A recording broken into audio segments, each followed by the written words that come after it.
Hey, fucko. Why does it take you forever to upload? Ask me something else. Alright, how about this?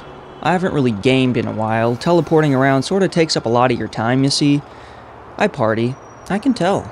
Nice new glasses, by the way. Anyways, is Ubisoft still considered the worst? Yes. Well, no. Final answer. They're the same.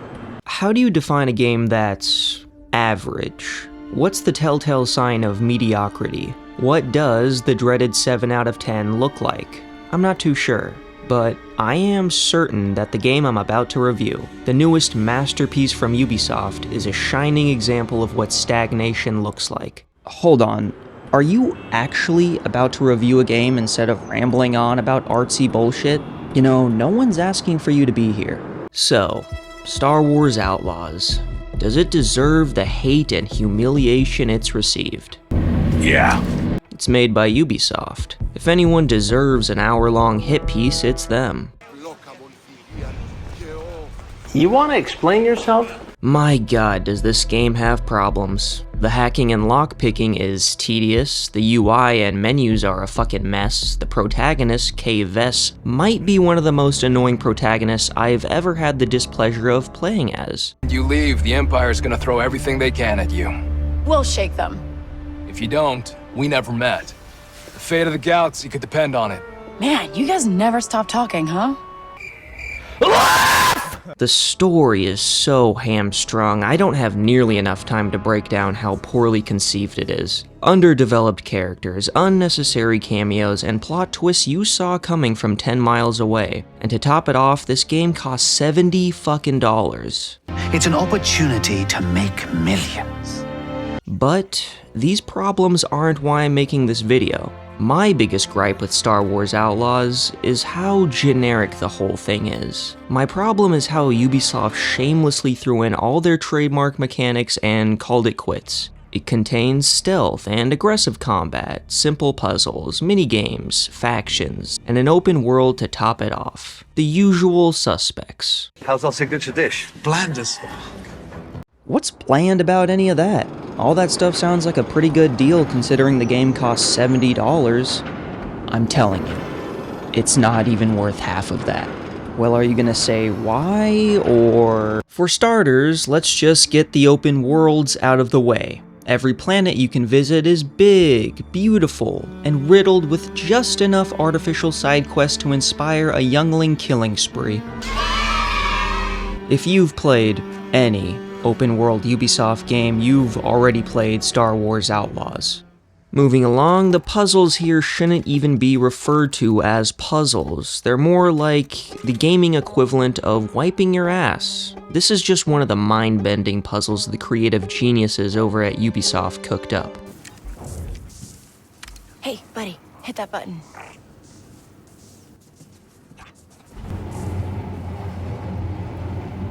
I'm a genius! These puzzles aren't smart or fun. The only thing they contribute is slowing down the pace. That's boring. You're boring, everybody! The faction deciding is way too convoluted. You can choose to side with different criminal factions, which sounds cool in concept, but halts the flow of the missions. There might be a specific mission you want to pursue in an area dominated by the Hutt cartel, but you can't because your reputation isn't high enough to enter, since you just fucking robbed and murdered their friends 5 minutes before. This results in you wanting to either A, never build back your reputation with that faction, or B, you sacrifice your precious time completing boring-ass missions until it's high enough again, while simultaneously dismantling your reputation with everyone else. It's this never-ending cycle of bullshit that you can't actually escape from. It's a trap! The progression system is way too much. I like how it works for the blaster because every time you upgrade it, it feels like a noticeable change that matters. But as far as your clothes, your speeder, your ship, all of this shit could have been cut. There is way too much to keep track of. The abilities, the crafting materials, the stats of fucking clothing. My only rational response to that stuff is... Fuck that shit! The ship combat is just... What the hell am I looking at? Does it absolutely need to be here? No, but this game is, of course, so it sorta has to be. It's totally ripping off of Starfield, which isn't the best influence to be taking from, but it's definitely not when the game's at its worst. The game is at its worst, however, when it wants to be a stealth game.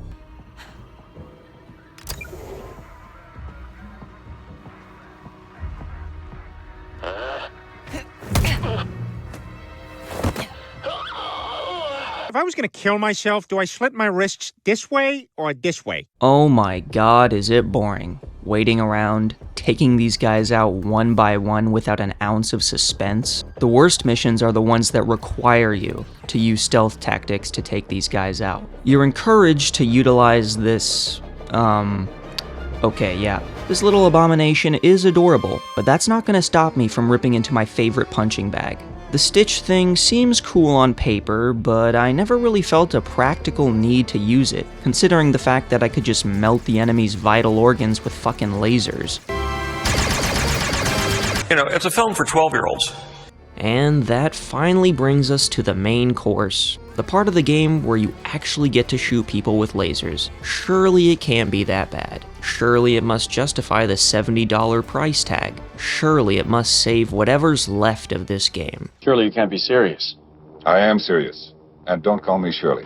In all seriousness, it's nothing to write home about. The enemy types vary between weak as shit and weak as shit, but they have a shield. There's a ripoff of Deadeye from Red Dead in here. The only difference is that the camera angles suck ass. In general though, the combat usually feels like a cakewalk. I don't die. If they're grouped up together, then you might have to actually rub a few brain cells together, but that's it. What's so weak about this game is that this is supposed to be the best part. This is the part where Ubisoft expects you to be having fun, but it's just alright. So, most of the systems I've gone over are either badly implemented or just serviceable at best. But these things aren't necessarily bad on their own. Stealth mechanics, puzzles, open worlds, these aren't inherently negative when done right. What grinds my gears is the fact that they were all shamelessly shoved in here without a thought to what kind of game this was going to be. The truth is, this formula doesn't work anymore. It's like when someone tells a funny joke one time and then they just keep telling it. He did the same joke about 3 times already.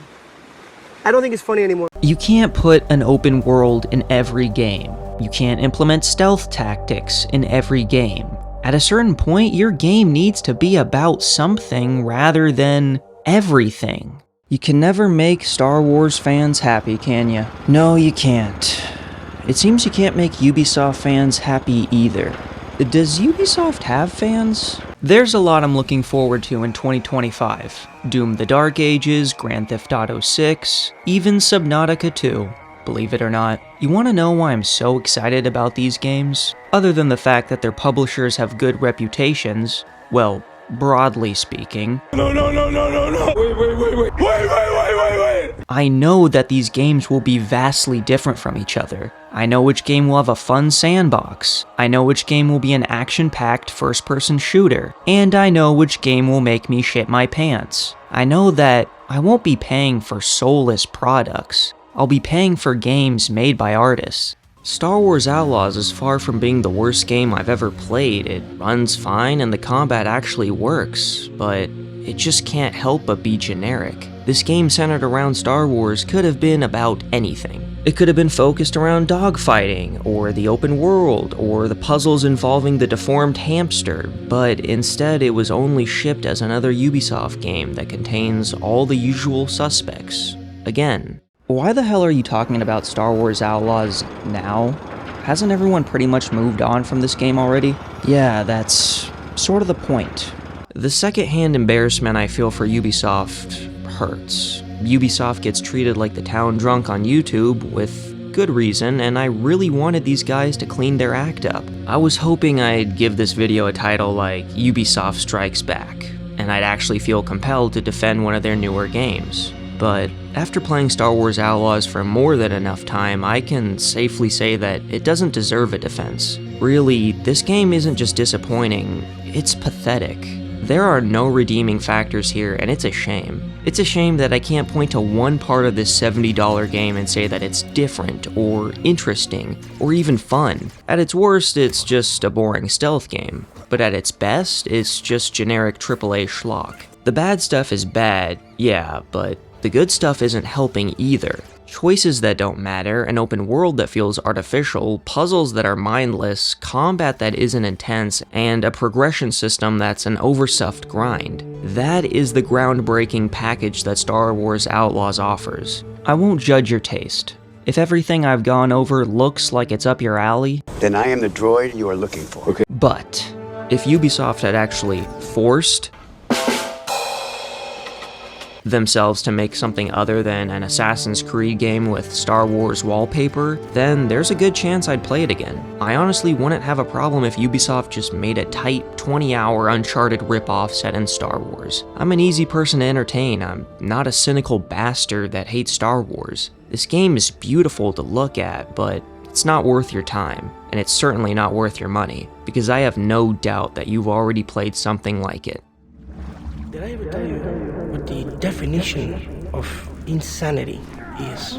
Insanity is doing the exact same fucking thing over and over again, expecting shit to change. That is crazy. I have too much to say about Far Cry 3. Too much for this video. Unfortunately, my laptop can't render hour-long jerk-off sessions, but what I'll say for now is that the lesson it tells is still relevant today, especially in regards to Ubisoft's business philosophy. At its most basic level, Far Cry 3 was about repeating cycles. It was about having fun over and over again, and in the process you became the very person you were trying to destroy. It was a cautionary tale about what happens when you let the wrong motivation control you, and what will become of you after. And then I started seeing it everywhere I looked, all these fucking pricks. Everywhere I looked, doing the exact same fucking thing. Over and over and over and over and over again. Thinking, this time is gonna be different. No, please. This time is gonna be different. Star Wars Outlaws reminded me why I'll always hate Ubisoft, and why their reputation will always be a joke. It reminded me that Ubisoft isn't looking to improve. They aren't trying to innovate or change their formula in any way. They only seek to sell what worked once and have been selling it ever since. The only thing they're interested in is making the same monthly products over and over again. How do you define a game that's average? For me, it's when I get that familiar feeling that I've already done this before. I wish Ubisoft could remember what they once taught me about doing the same things over and over again. Did I ever tell you the definition of insanity?